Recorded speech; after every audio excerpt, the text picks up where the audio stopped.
T. Miss T. Miss T. Miss T. Miss T. Miss T. Miss T. Miss T. Can't wait for you to meet Miss T. She is the T in T.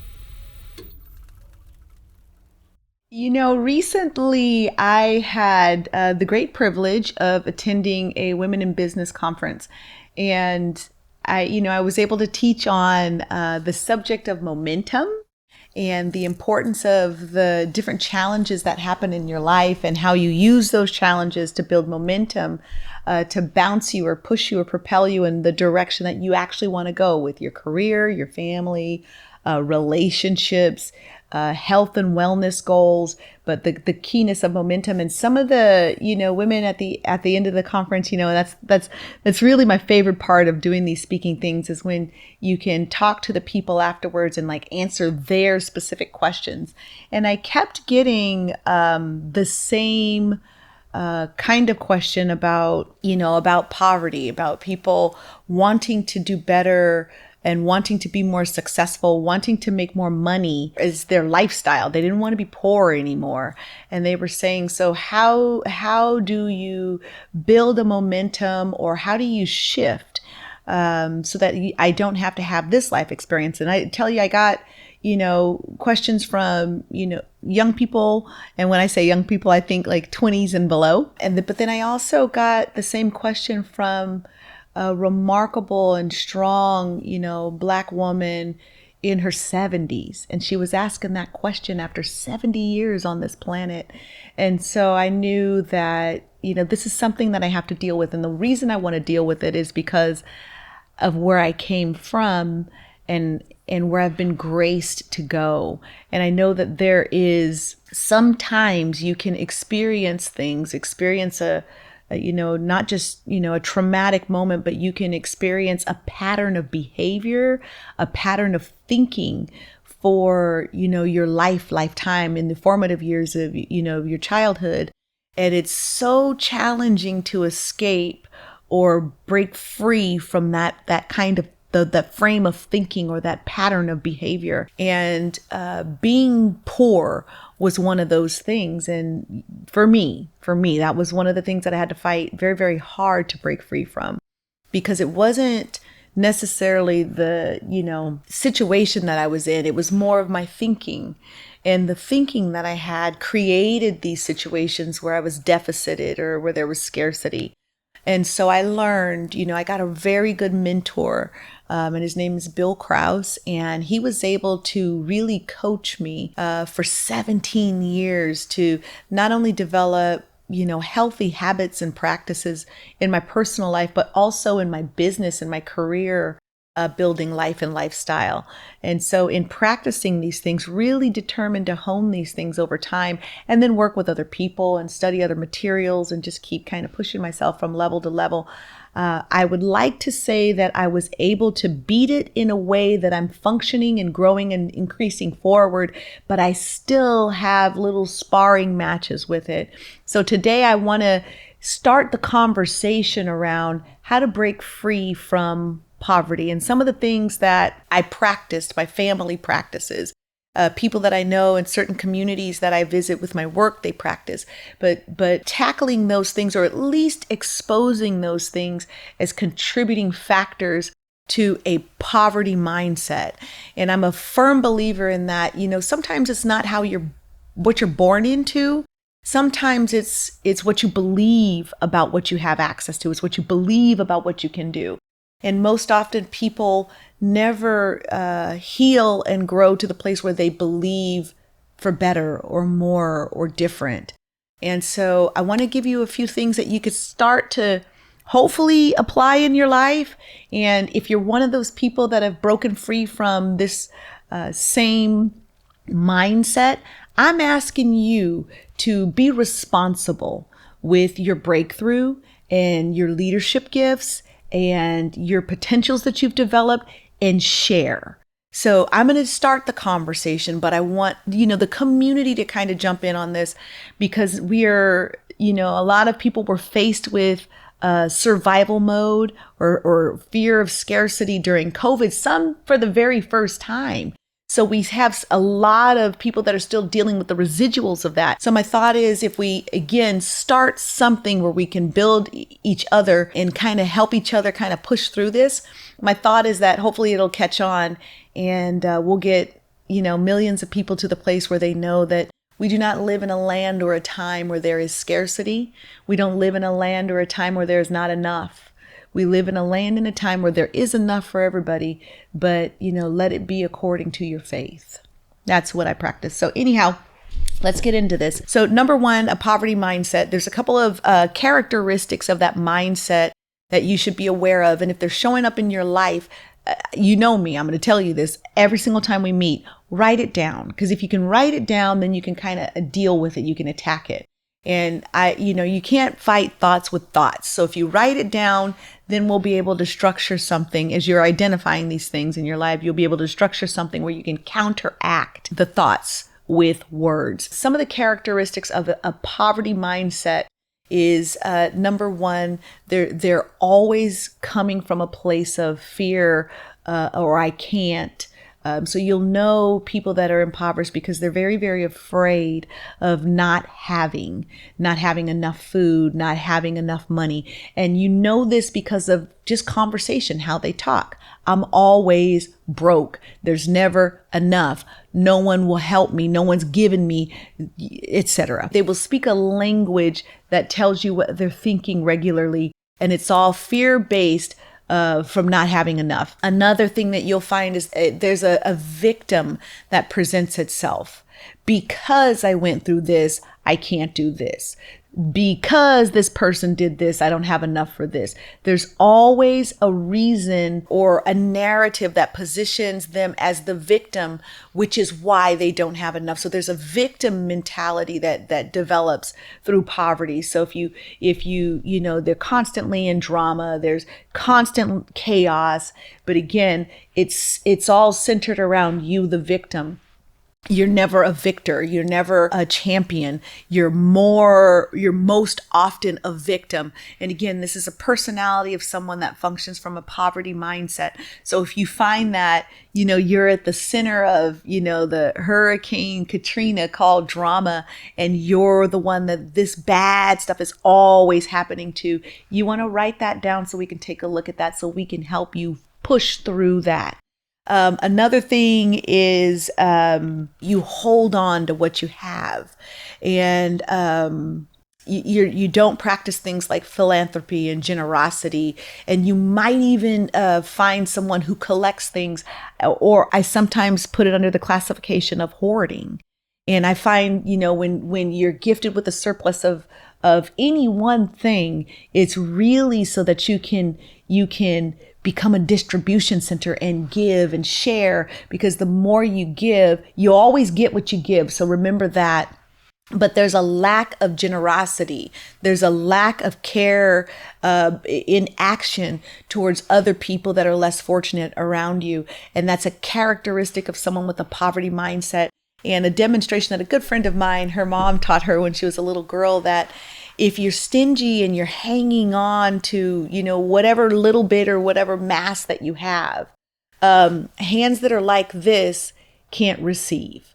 And so you'll always have poverty as a friend if your hands are always clenched closed and you're not giving. So if you're not free to give, you want to examine that. Because again, that's a characteristic of poverty. And don't worry, I'm just kind of giving you the face of this thing so that you can start to identify it.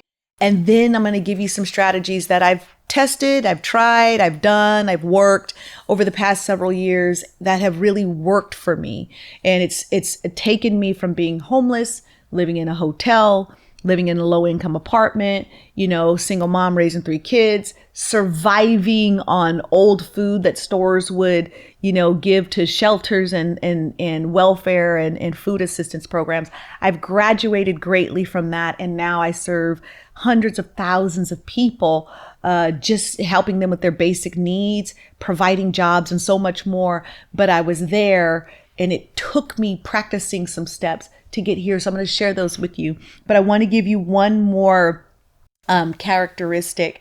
This person, or the person that has the poverty mindset, they will not take risk. There is a lack of bravery, lack of boldness, and lack of courage with this person with the poverty mindset.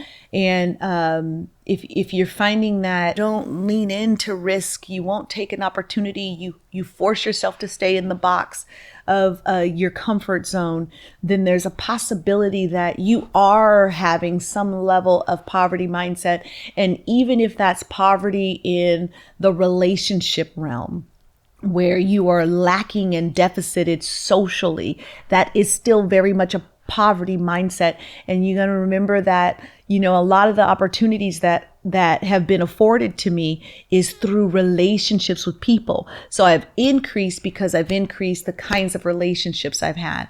And if you don't have richness in relationship, you can't have richness in your bank accounts. Remember that.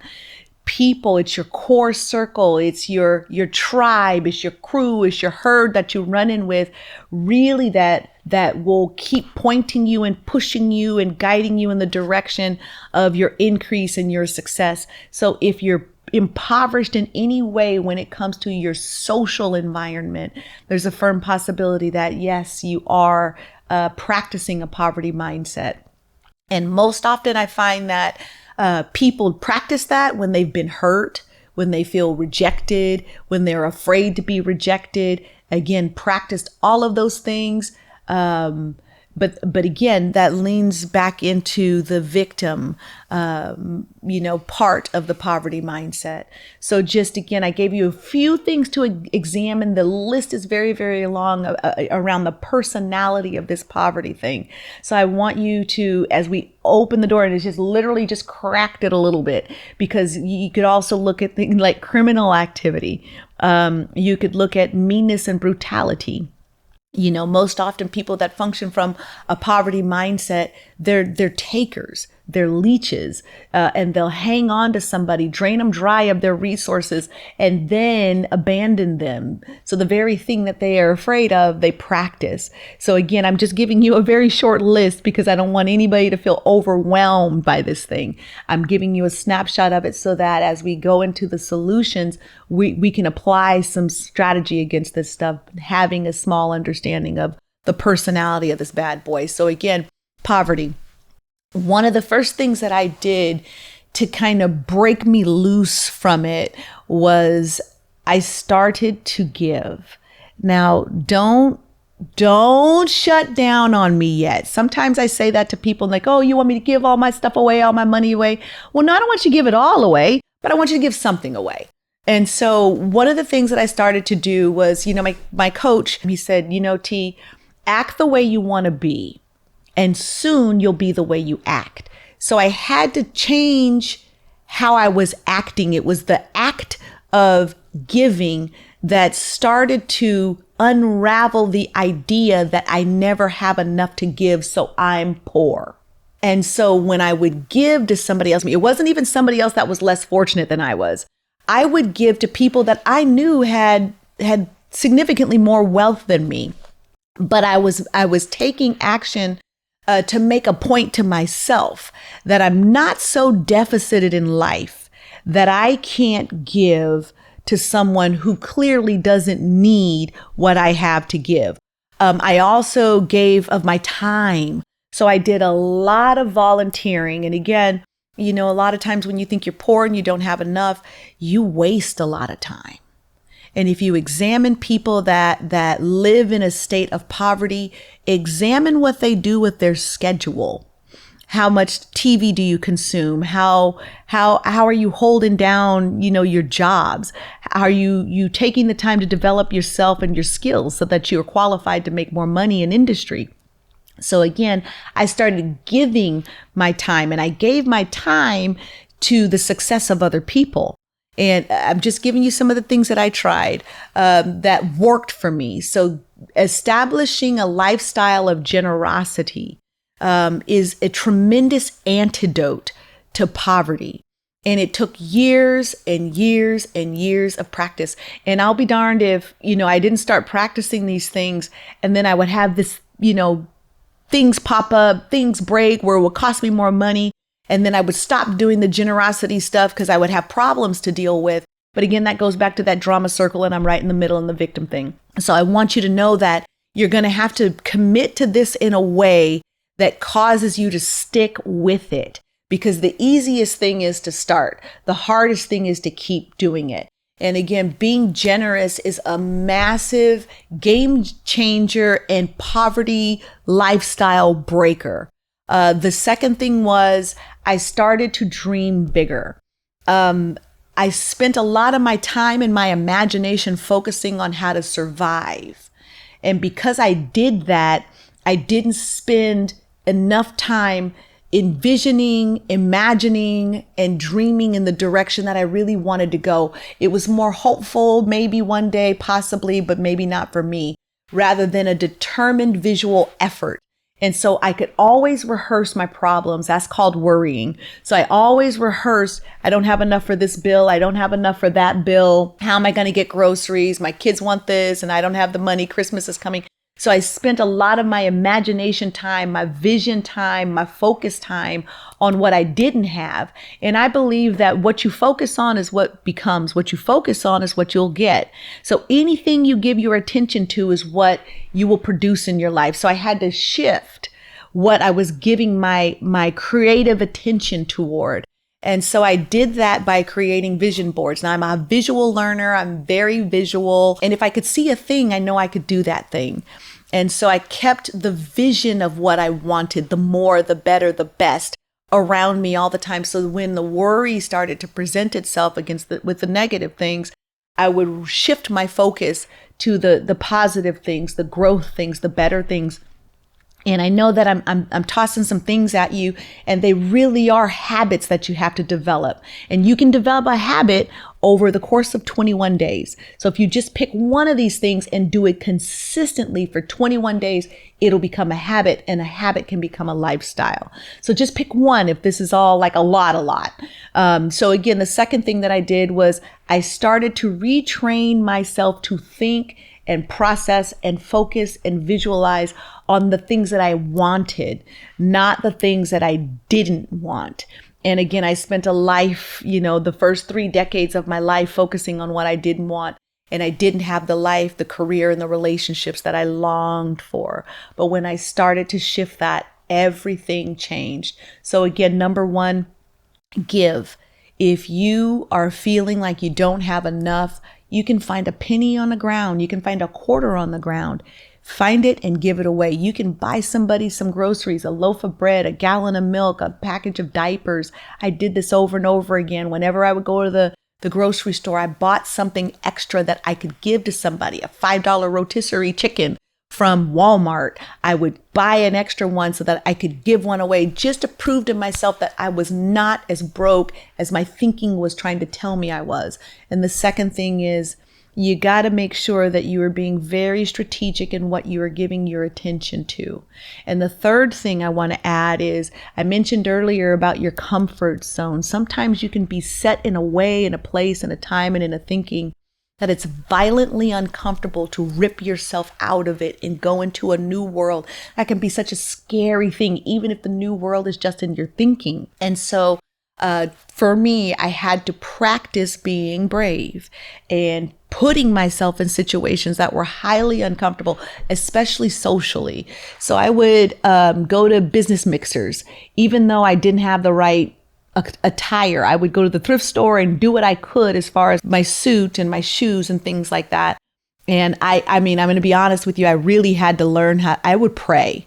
I would pray and ask for specific items or the ability to find these items, or guide me to where I can have a look, so that when I'm entering into this new realm that's already intimidating for me, at least my packaging is relevant. So having a level of relevancy in the realm that you want to go in required me to be very, very brave in getting out of my comfort zone of how I dressed, and then learning the language of the field that I was going into.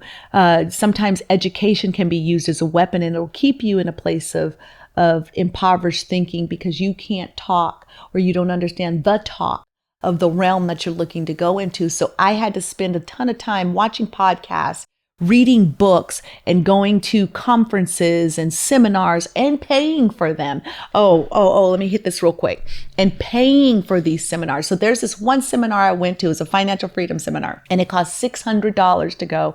And it was a week long. And I just knew, that if I went to this financial freedom seminar, I would be free. I would get help. But I didn't have $600. So you know what I did? And again, this is getting out of your comfort zone, forcing yourself to do something different, forcing yourself to be brave and bold and courageous. Instead of me finding the money to pay for it because I didn't have it, but I didn't want to miss the opportunity, I volunteered at this conference. And I was helping with setting up tables, tearing things down, signing people in. But what really happened through that experience of giving my time and doing something just, for me, it was a social risk too, being in an environment with a bunch of people in suits. As I was volunteering and serving because I couldn't find the money for it, I was still getting all the same teaching that anybody that was paying for in the seats. And so what that taught me was, okay, I didn't have the money for it, but I had the time for it. So sometimes giving your time is almost better than giving your money. So if you think you don't have the money for something, I promise you, you have the time for it. And volunteering at that conference really was a game changer. And every year after that, I went to that very same conference every year, never missed one for 15 years. And I was not only able to pay for myself because of what I learned during the year that I volunteered. I was able to increase my income by increasing my thinking and seeing in what I could do. But I was also able to pay for tons of other people to go. I was even able to take people out to lunch that attended the meeting so that I could pick their brains and got so much more business wisdom and knowledge and understanding. So again, that helped me go, business wise from here to here. But that's because I gave my time. I did something that was completely out of my comfort zone in a multitude of ways, but it gave me the experience and the knowledge and the access to people that I needed in order to, again, change my thinking in how I could increase and how I could build a successful, thriving, money-making business. And so again, I'm just sharing with you a couple of things, and I think I'll give you one more. You have to be mindful of the company you keep. This literally comes up on just about every podcast. And I think the reason it comes up for me is because a lot of times it wasn't my lack of determination. It wasn't my inability to work hard that kept me in a place of poverty thinking. It was the people that I was with all the time. They would say things like, I'm broke, I can't do this. And so then I wouldn't do it because the people that I was with, that I spent the most of my time with, that I loved and care about, they had a poverty mindset. And so birds of a feather flock together. So you may have to examine your circle, and you may have to allow yourself to get a little uncomfortable and go make some new friends. Make some better friends. Make friends that will pull you up so that you can become the person that pulls other people up. Now, I don't want this to be the last time we have this conversation. I believe it's the first time, and I believe we'll jump in and out of this thing, over the course of time. But the hope is that I've given you just enough to get you thinking, to get you examining, to get you seeing, to get you believing that you can have more. You can do more. You can have the lifestyle where you can travel, where you can buy what you want, where you can give what you want. You can support causes. You can support your community. You can support your family. You can leave an inheritance to your children's children's children. All of that is possible, but not if you don't change your thinking. Now, someone might say, oh, I'm not poor, I got a lot of money in the bank. Well, having a lot of money doesn't always indicate that you are wealthy. When I present this to people that I'm coaching and, help them understand that wealth is holistic. It's not just your bank account. It's your emotional realm. It's the level of peace that you walk in on a daily basis. It's the right company that you keep. It's a thinking and an expectation that things will go well for you. Things will go well for your family. Things will go well for your company. And most often people don't experience the fullness of that because it's here, or because they narrow their perspective as far as what poor is and what wealth is. So again, I hope that this helps you today. And this helps us build towards what we have to continue to work on tomorrow and the next day and the next day and the next day.